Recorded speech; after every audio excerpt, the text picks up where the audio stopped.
right. Everyone, this is Adam Pennington Hey, guys. from southern Missouri. Yep, Branson area. He's our speaker tonight and our tire to start with. Good deal. I'm happy to be here, guys. This fly that I've got sitting on the vise right now is my stonefly pattern. I started tying this when I lived in Wyoming. I was a statewide fisheries technician out there and traveled around the state and got to fish a lot of cool streams. And I would see these stoneflies that I never saw in Missouri and decided I'd figure out a pattern that I could fish to catch trout out there. So I'm going to start by tying this one, and then after that I'm going to go into a Taneycomo specific pattern, which is where I guide in Missouri, and that one's called the Big Ugly. I didn't develop that one, but it's one that I want to show you guys. A lot of times in low flow, I'll talk all about low flow in my presentation this afternoon, and when the flow is really low, minimal flow at 20 CFS, there's fish that come up and sip stuff off the surface. A lot of times it's Griffith's gnat, cluster of midges, and that's what this Big Ugly is kind of imitating. It's just 3 times as large and easier to see for a lot of people. So I'm going to go over both of them. So I'm going to start with this golden stonefly pattern. I've got a TMC 5263 size 10 hook, and I vary on the hook every once in a while because any 3x long streamer hook will work. And I'm going to use the What's the old number on that? CS, it's a Mustang? no, it's a TMZ, Timco. Oh, I'm sorry. Timco 5263. Yeah. But I use it for woolly buggers sometimes as well. It's pretty versatile. And then I'm using these Flyman heads. Flyman Fishing Company. I got some pretty cool heads here. So I'm just going to put this on like a normal bead. Bear with me here.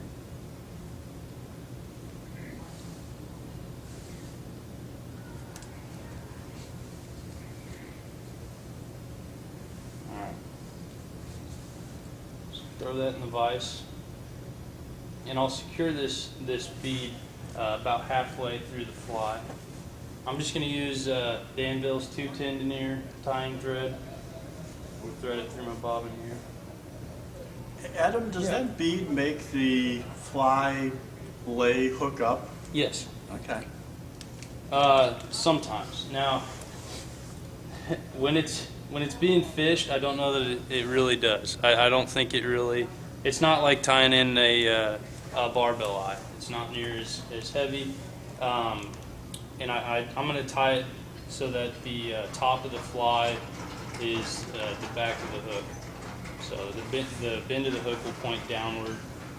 And any time, the other thing I think about when I'm fishing this fly is how many times do you present the fly differently per cast, right? So the first time it's going to come through, hook point down. The next time it's going to come through, point up. Which one does the fish prefer? I don't know, right? So if it's got the rubber legs, it's got a lot of movement on it. I don't know specifically if they're taking it when it's turned over or when it's right side up. It may look like a dead bug. It may look like a swimming bug. So, but I don't think this bead turns it over perfectly either. So I'm going to start with some wire. This is just generic medium-sized. It's actually from Hobby Lobby. So nothing fancy there. I'm going to tie it in the length of the hook here. Okay, Adam, I'm going to adjust this a little bit. I'm getting a lot of your right ear.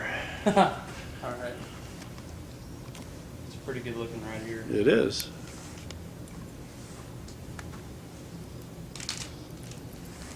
So I've got my wire tied in. The next thing I'm going to do is dub 3/4 of the body. And any black dubbing, I use this all-purpose dubbing. Super fine. Any wopsy dubbing. Get a little bit, and I'm going to try to build a little bit of a taper here in my hand. and I'm not going to make a dubbing loop. I'm just going to throw it on there.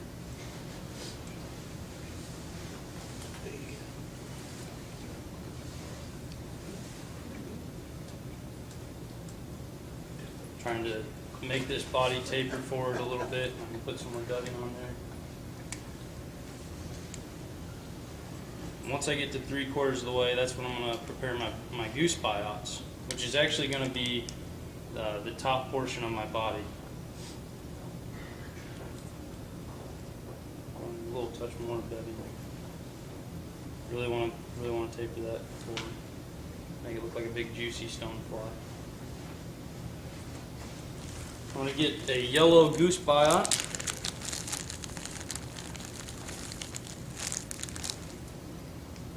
I'm actually going to cut 3 of these out of here. So 2 of them are going to become my stonefly tails, and then one's going to become the back of the body. So I'm going to hold them all in line like such, and kind of pinch them around. Goose biots can be kind of a pain to work with. So I've got them all 3 on there, and now I'm going to use the wire to tie those in.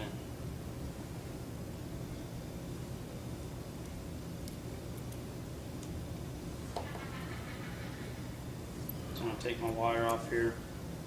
I'm going to skip the first side here and come out and grab the other one.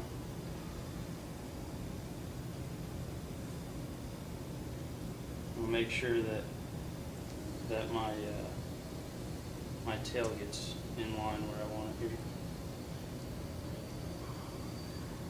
Clasp that one down there. Make a decent tail. Okay, so tie this wire off.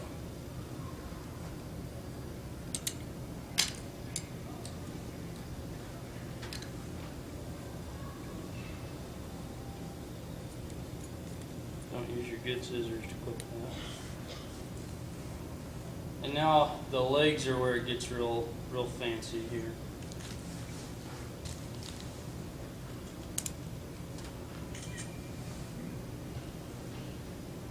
So I'm going to use this. I'm using MFC Sexy Floss.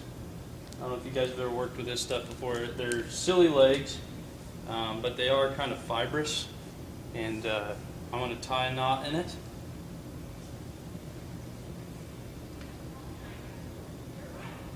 And when tying a knot in it, same as working with pheasant tail, right? Or tying a Dave's cricket, you're getting that 90-degree bend.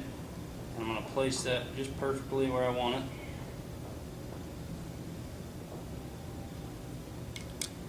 Tying that back leg, and then the front of that's going to become my middle leg here.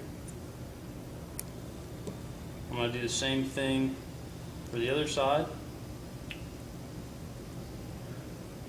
Tie a knot in that. Get my 90-degree bend. Come back in.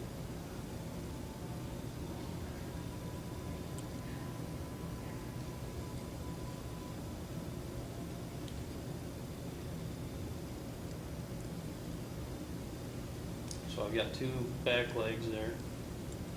I'm going to trim those. Trim this one. So I've got 4 legs. Stoneflies have 6. I'm going to continue my body here. So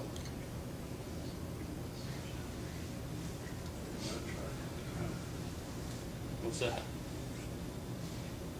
So I didn't know trout could come out. I love that, putting the overhead knot in the rubber leg to create the bend. That's great. Yeah, same as your pheasant tail when you're tying a Dave's cricket or something.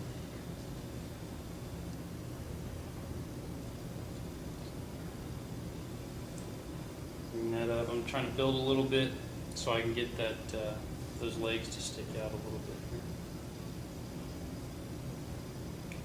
Is that dubbing enough to hold that head in place? It will be, yeah, it will be. I'm also going to grab some thin skin. Let me bring that over here.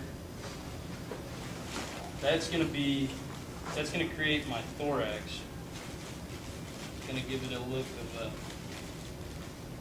look insect-like, right?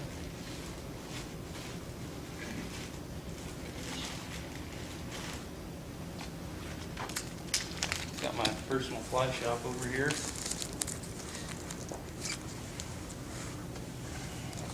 Did I bump it? We're good. Okay.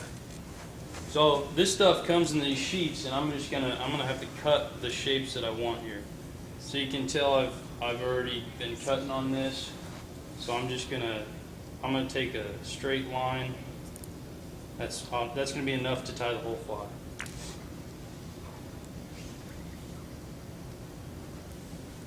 Now this kind of tapers just because of my imperfect cutting. So I'm going to use the thick side first.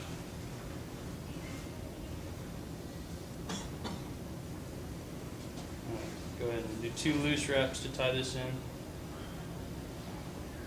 And kind of cinch it down where I want it. I'm going to bend it back over and cut it for my second section. So I've got 1/3, 2/3, and now I'm going to tie in my last leg here. So I'm going to go ahead and figure 8 this one on there, my front leg.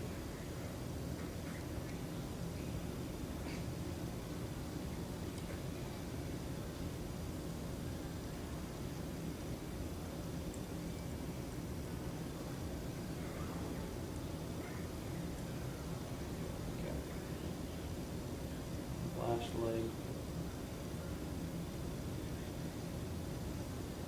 And then I'm going to get a little bit more dubbing, secure that head in just like we just talked about.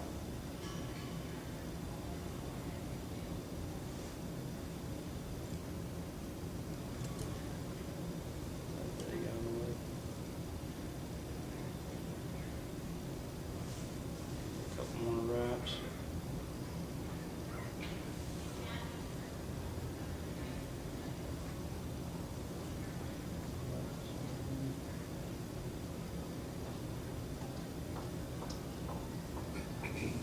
Which leg's on which side there.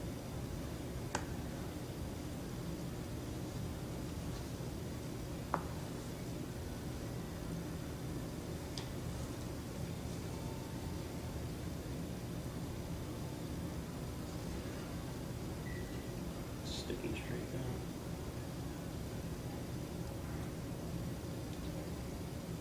It's got an injured leg. And then I'm gonna put my last sheath on here.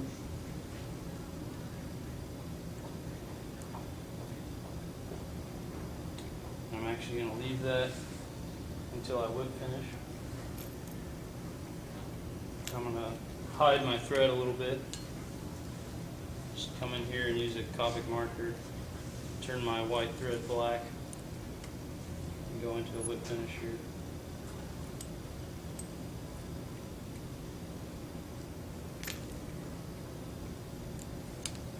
And then you can put a touch of glue on there if you desire. Can you just use black thread to begin with? Could have, yeah. I buy white thread in bulk, color it whatever color I'm using. Yeah. Cure that. And then I'm just going to bend this back over and create one more section there.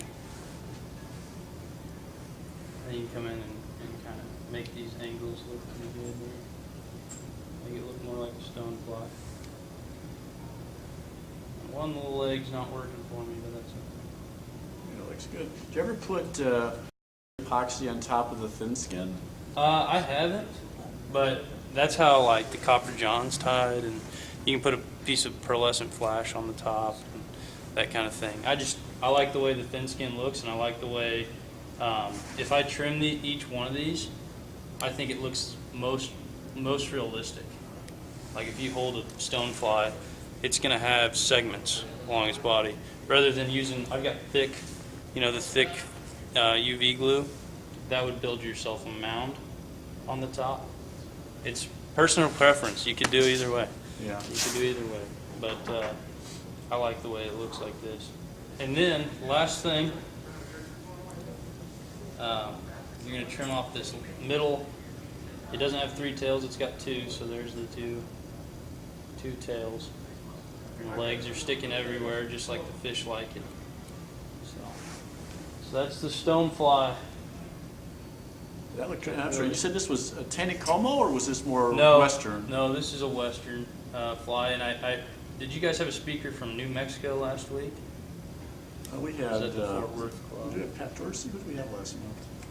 Pat Dorsey ties a lot of No, it was Landon Meyer. Landon Meyer. A little leg and more component, but that's all right. So you can compare that to where's that going. So that's the stonefly. And what sizes do you tie it? That's a 10. I've tied it in size 8. I've also tied it with a wire body rather than dubbing. Get a picture. We kind of have to pass that around, Yeah. and maybe it'll come back to you, maybe not. I got a bunch of them. I'll show you kind of what I mean. So I've got some bigger ones as well. So can you guys see those? So this would be this is a size 8 tied with a wire body, and it's gonna be a little heavier. Fish that on higher flows, and I put some amber dubbing on that one rather than black. Also tied two of the legs in knots there. Just a little bigger. It's bigger. It's more detailed. I'll pass around a couple so you guys can see. Some of them have been fished, but Thank you. they're all pretty similar. Would you like me to tie that one again? Or you want to move on to the next one? How are we going? You could, Good? until 6, you got 40 minutes left. But you don't have to use up that whole 40 minutes. You can have I mean, longer for I'll tie dinner. flies for an hour. That's not a problem. Or if you go longer, I'm sure you won't get any complaints. Yeah. Adam, are the naturals, do the naturals have legs this long? Not These- quite. No. these No. are pretty- So the other thing I fish for them with, which isn't where I fish smallmouth with them too. Okay, And anything with rubber legs, they're going for it. yeah. So I just leave these big rubber legs on there, get their attention. But that's the same with like a autumn splendor. Have you guys ever fished an autumn splendor? It's like a woolly bugger with rubber legs sticking out of it. I may have one. May have one of those. Not my pattern or anything, but Do they work out west? 'Cause I go Yeah. to Idaho really, this summer, yeah. I'll be guiding for Sun Valley Outfitters this summer. I hang around the Driggs, Victor. area. Driggs Yeah. near Jackson there. Yeah. Awesome. May have one. So that's kind of an autumn splendor. So does the autumn splendor work out there? Yeah, it's a big. You're talking big nymphs. Anything that looks like a either a grasshopper underwater or a Yeah, 'cause usually we're dragonfly using like, larva, same sort of usually we're thing. using like 18 to 22 midges. Yeah. That's tailwater fishing. Yeah. That's kind of what I do a little bit, but I tend to just try to stay away from the small stuff. Adam, have you ever seen the Charlie Craven haymaker? It's pretty much this Haymaker. fly with That a should be hen hackle collar. Okay, no, I haven't seen that one. Okay, I'm but gonna have to they're check very it out. similar. They're all. I was just in. I was over in Tailwater's fly shop this morning, and saw some Craven had some fly that I was looking at, but it wasn't that one. It wasn't Okay. the haymaker. I'll have to look it up. I got it. I'm going to go into this next fly, and this one's unbelievably simple. But in low flows on Taneycomo, this is my go-to dry fly. When you think midge fishing, everybody likes fishing dry flies, right? Yep. So when you're fishing midge dry flies, it's incredibly difficult to see them. You're fishing Griffiths gnats. You're fishing. Has anybody heard of the goober midge? which is it's Kelly Gallup's midge pattern. It's got a deer hair tuft, and I've tied it in like it's size 18, 20 dry flies, right? Really tiny stuff. But this fly is a size 10 midge pattern, which is unbelievably big, right? But it's just designed to look like a huge cluster of midges sitting on the top, and stock trout seem to love it. So I'm going to start it off here. What size hook? Size 10. Size 10 mustad dry fly hook. Again, this hook, you can tie it on any size 10 dry fly hook. It doesn't have to be this one. It's just what I've been using lately. So I've got some nice grizzly hackle. I'm gonna pick an oversized piece of hackle. Are you able to show? No. That part. Perfect. Okay. So when I'm going in here to pick this hackle, I'm not going to go for a size 10. I'm going to go for a size 8, probably. Something big. And I'm gonna use an oversized. Probably going to use 3 pieces of oversized hackle on this fly, maybe 2. Let's do 2. I'll do these 2. Should be pretty good. That's about a size 8. If you guys can see that. So it's way too big for a size 10 dry fly, right? So, but that's the entire objective here.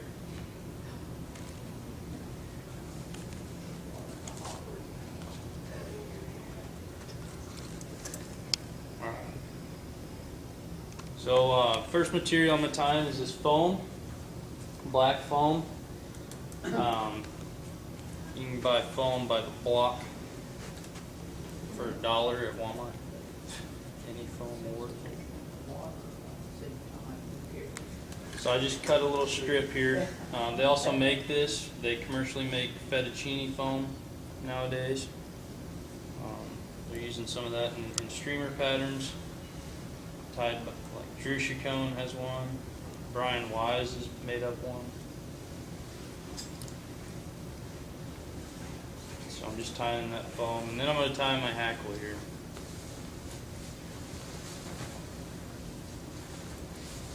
Just going to mess this hackle up real nice.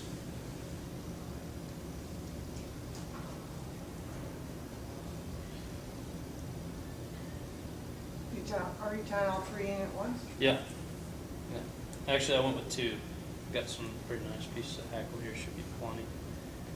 The other thing I'm going to talk about later when fishing this pattern is, so when you're fishing spooky trout, you want to use the lightest tippet possible with the dry fly, right?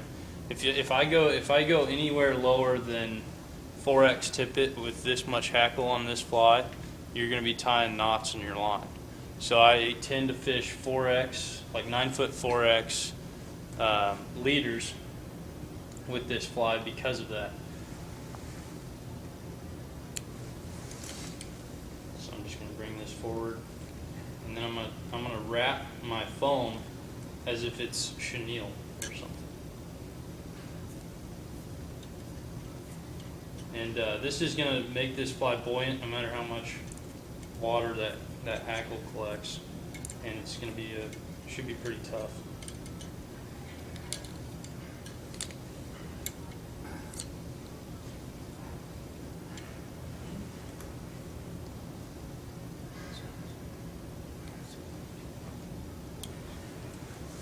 So we got the foam body. Now all I have to do is wrap this hackle forward.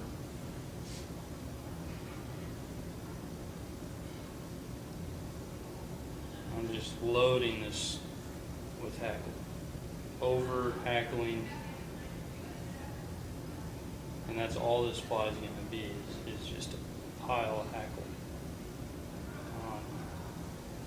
And this hackle's representing the midge cluster. Yeah, same as a Griffith snapwood. You get that barred bark, grizzly hackle, drives fish nuts.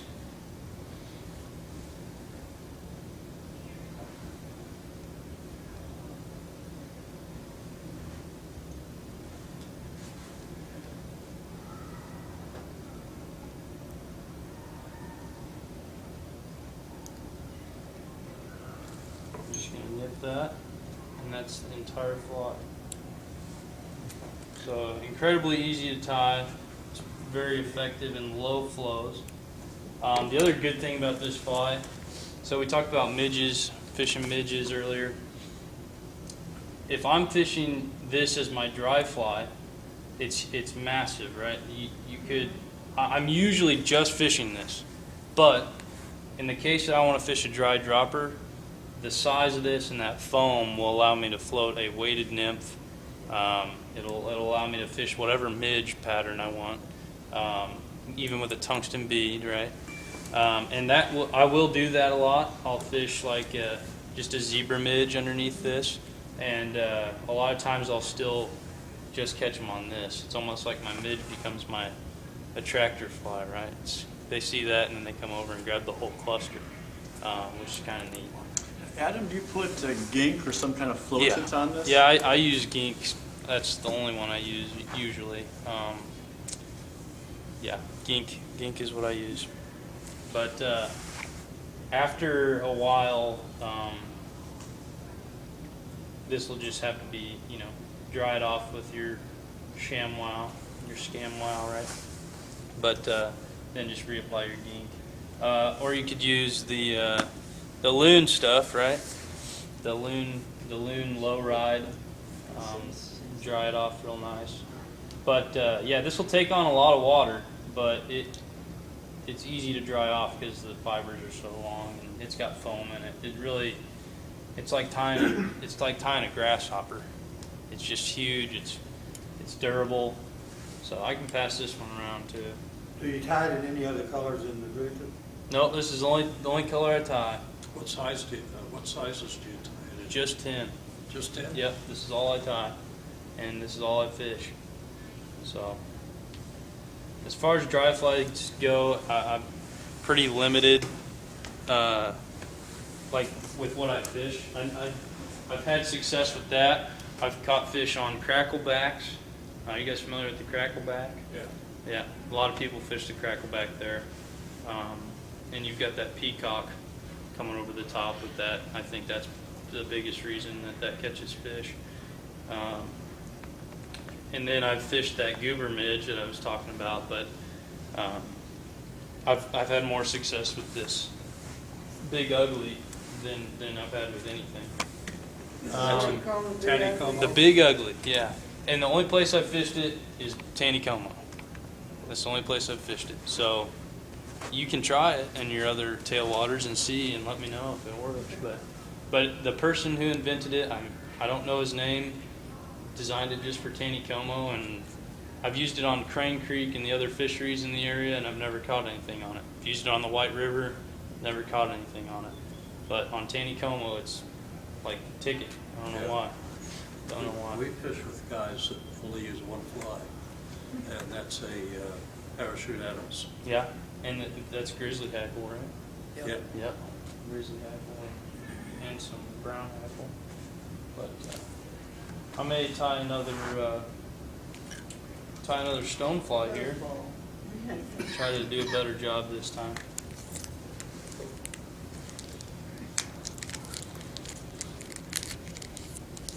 On your stonefly, do you use the same style bead head each time? Or, Yep. Yeah.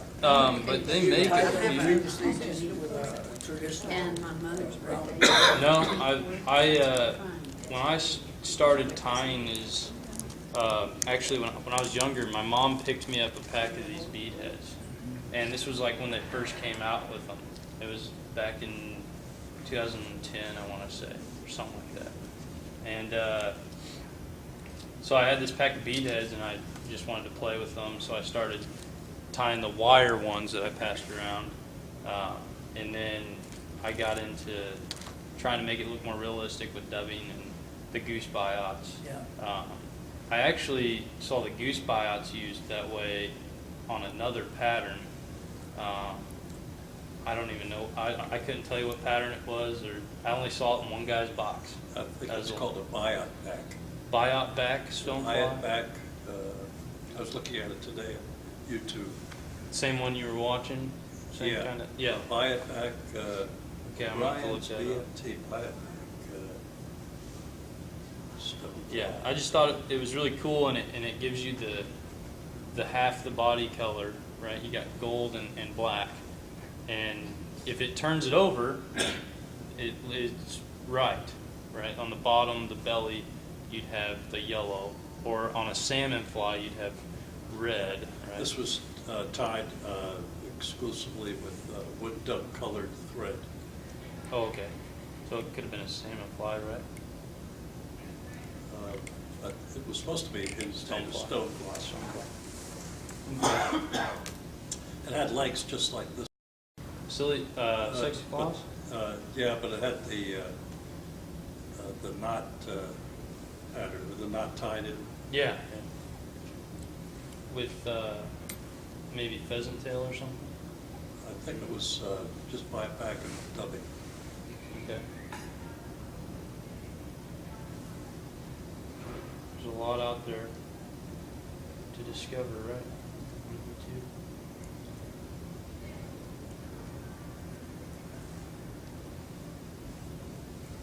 So tying my wire first.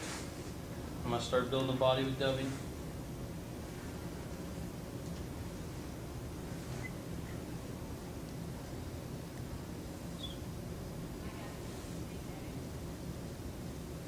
Does anybody ever fish stoneflies? Yeah, Pat's Out rubber west? legs. In Pat's River? Pat's rubber legs. Do you fish that on tailwaters? Where did you fish that? We Jeff? fished it. We fished it on the Rio Grande, and we were way downstream from the Rio Grande Reservoir, so you probably wouldn't even consider it a tailwater. I see.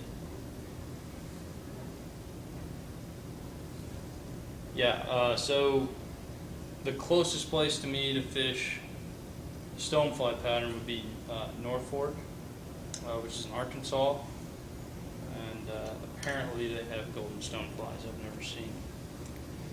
But the Miracle Mile in Wyoming is where I fished this, on the North Platte. I lived out there. Are you a native of Wyoming? Nope, Missouri. I was just there for work. Just hanging out, right? So I'm gonna get 3 more biots here. And then biots. Yeah, I think it's about the shanks on the head, yeah. That's almost 25%.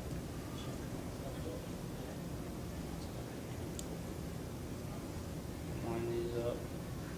Adam, when I'm tying the Prince nymph, I have the hardest time getting those biots to stay in place. Do you have Yes. any tricks for that? No. Other than tying 1,000 of them? They're a pain in the butt, aren't they? I try to line them up before I place them. So I lined them up here. Have you tie with deer hair at all? Like when you go to stack deer hair, you do 2 loose wraps, right? I'm gonna do the same thing here. 2 loose wraps, and then I'm gonna cinch them down, and they're splaying out like that, right? Just if they're not in the right spot, undo it. That's the biggest part of it. Why do you tie in 3 if you cut one off? To get the whole back to look the same color. So on a stonefly, you have the top is going to be black and the bottom is going to be yellow. So I'm tying 3 in to get the rest of the back, the slit down the top, to be yellow as well as the sides.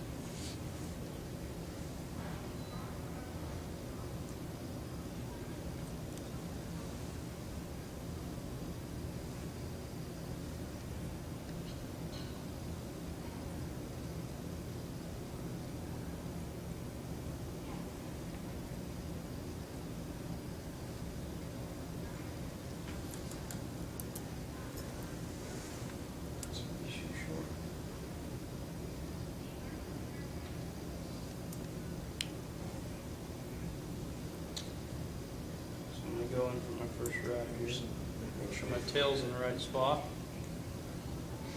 Segment my body coming forward.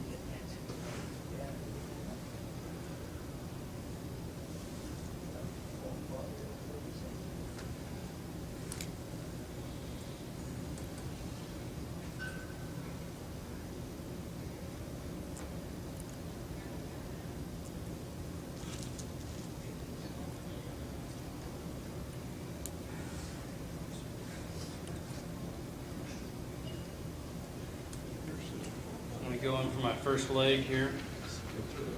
Just going to tie that overhand knot. A lot of people will, if you have trouble tying that overhand knot, you can use your whip finish tool to get that through. I can show you that.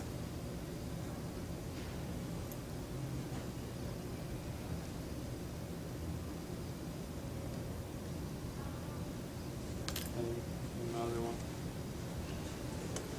I cut the tip off this whip finisher tool.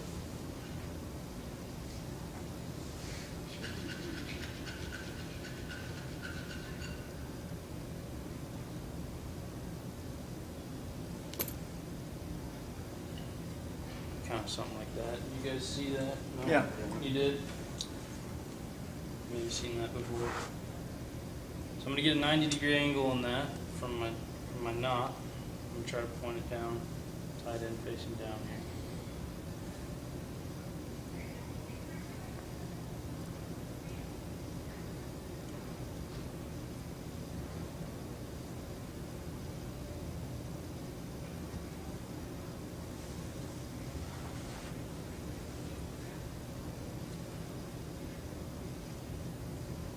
My second leg. Like those long legs, like Jeff pointed out earlier.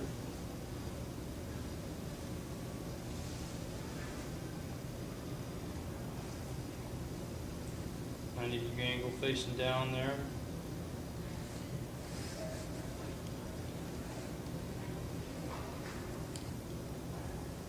Yeah, Adam, I kind of do the same thing on pheasant tail nymphs. If I'm using it to be realistic for trout, I'll make them short. But I'm fishing it as a warm water fly, and I want it to look buggy, and make them twice as long. Yeah. Yeah. I find that, like, if you, so pheasant tail for like bass or bluegill. Yes. Yeah. I feel like bluegill, you could probably tie it both ways and catch them on both the small and big one. Do you find that there's a better time to fish the larger or small for those fish? Oh, I've never thrown the small for them. Really? We fished them for rock bass, fished pheasant tails, and they were probably size 14. Do you fish it as a streamer or fish it as a dry nymph? dropper as a nymph? Yeah, Okay. and actually we were fishing it for bluegill, and we ended up catching rock bass, which was fun. But I'm gonna use the rest of my black dubbing here on this one.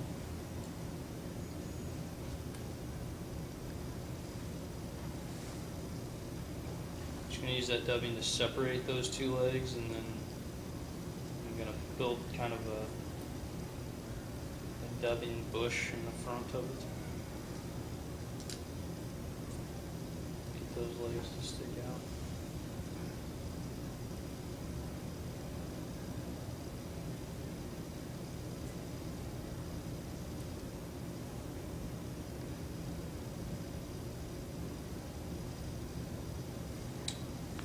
I'm gonna get my thin skin and cut a body here, or cut my thorax.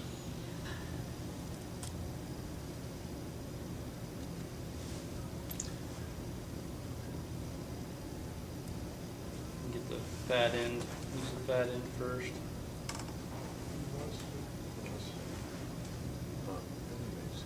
Tie this on your top.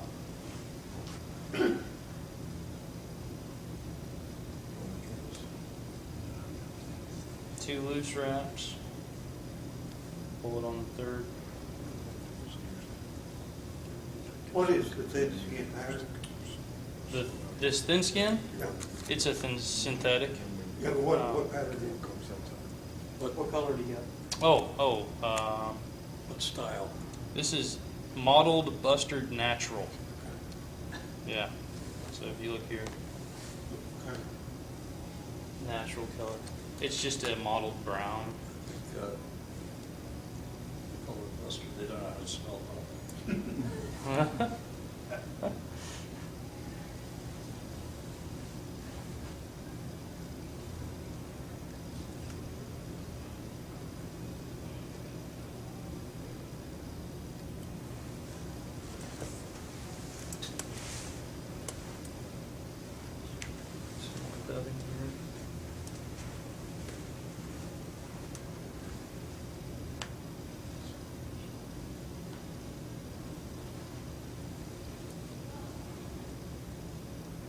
Lock that head in place. One more leg.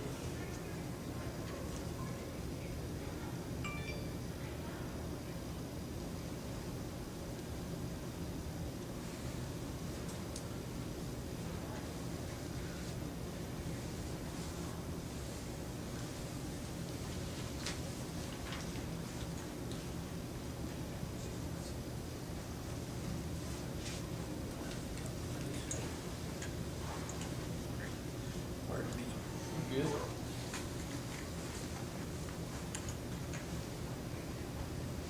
Okay. Trim that. And put one more sheath over the top here.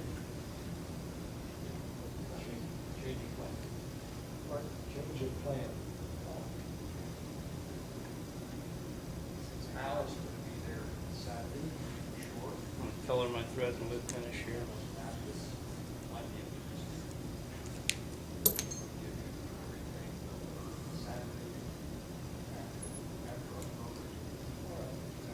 That'll be easier for me. Put some glue on. You don't have to help me Saturday.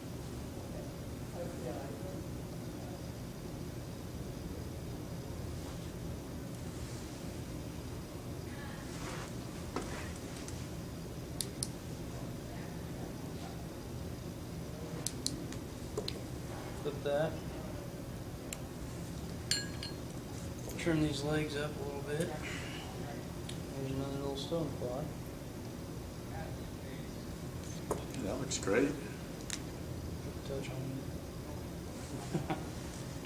Cover my thread up.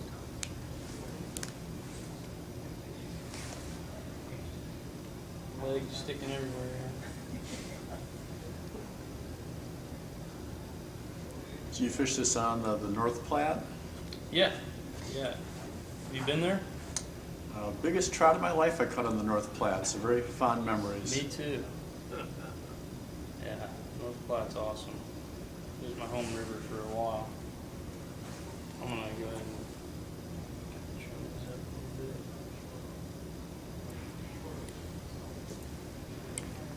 There's another stonefly. Tie that big ugly one more time for you guys. Everybody still awake? Yep. Okay.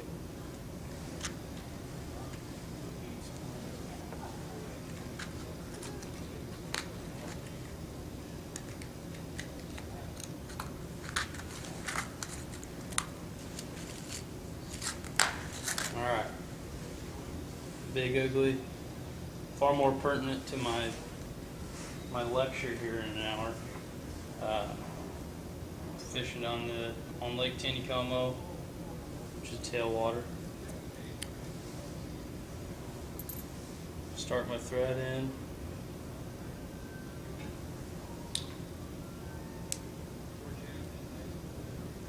Tie in some foam along the body.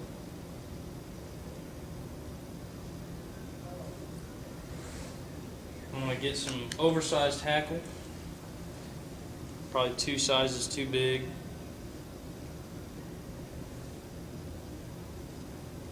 It's not going to have any problems floating.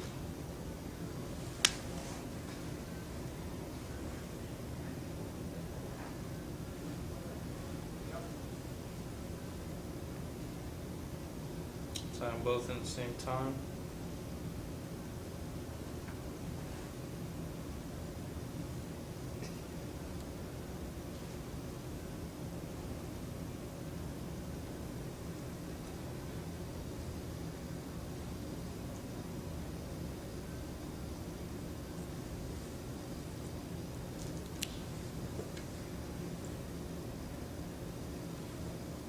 Not that up at the top. Start in on my foam here. Get my hackle out of the way. Just gonna create a nice little body with foam. So that thing will never sink, will it? No, not hardly. I've never fished one below the surface, I guess I should say. So Adam, you like to put a lot of half hitches in kind of as you're tying the fly, Yeah. just to keep things Yeah. together? So I tie a lot of streamers, and when I'm tying streamers, I'll either stop and tie knots or I'll glue. And so that kind of translates over to when I'm tying dry flies and everything. I don't want to crowd the eye by tying too many knots on a dry fly, but I think the more times I tie a knot, the more secure that material is going to be. And I would almost rather do 2 wraps to secure the foam and then do a whip finish over top of it than wrap it 6 times and not whip finish, if that makes sense. Yeah, But, yeah. personal preference, I think. I was never taught that way. It's just something I ended up doing by tying streamers a lot, I think. Just really stacking this hackle in here. Excess amount of hackle.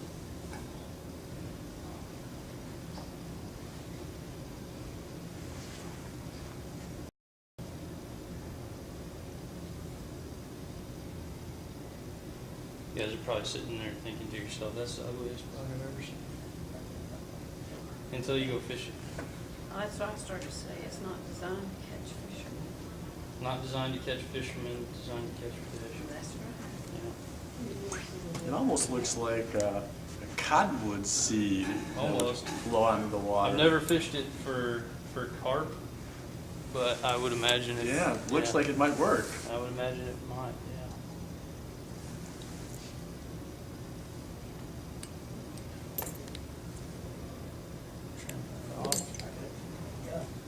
There's another one. So that's a quick tie, easy tie, which as a guide, I'm all about the quick ties, easy ties. But the stonefly, the more I tie it, becomes quicker, and I have tied quite a few and sold quite a few of those. But anybody have any questions? You're using streamers on Tanning Cove, Yeah, yep, or anywhere I fish.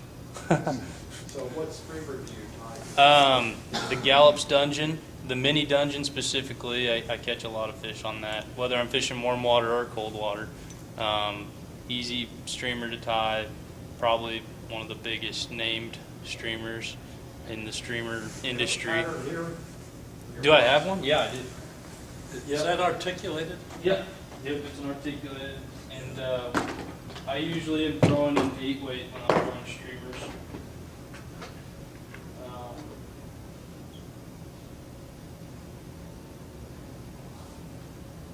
So I got a couple different colors I can pass around and show you guys. What's it called? The Gallops Dungeon, mini dungeon. Actually, that's 3 of them. But those are, I enjoy fishing streamers, and most of the time, if I'm goofing around on the river, I'm going to be throwing streamers. But if we're playing a Nimbers game and I'm guiding, I'm not throwing streamers.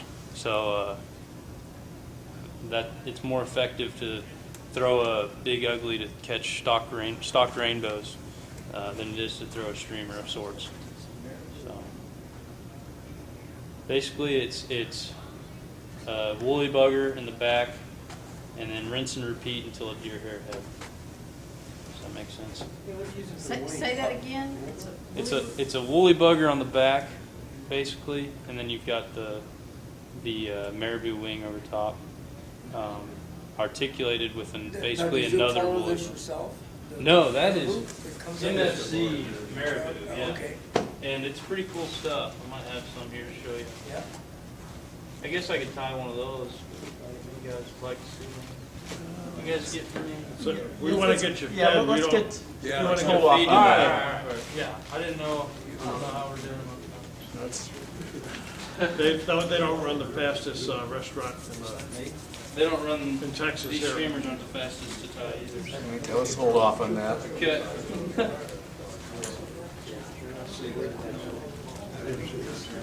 So,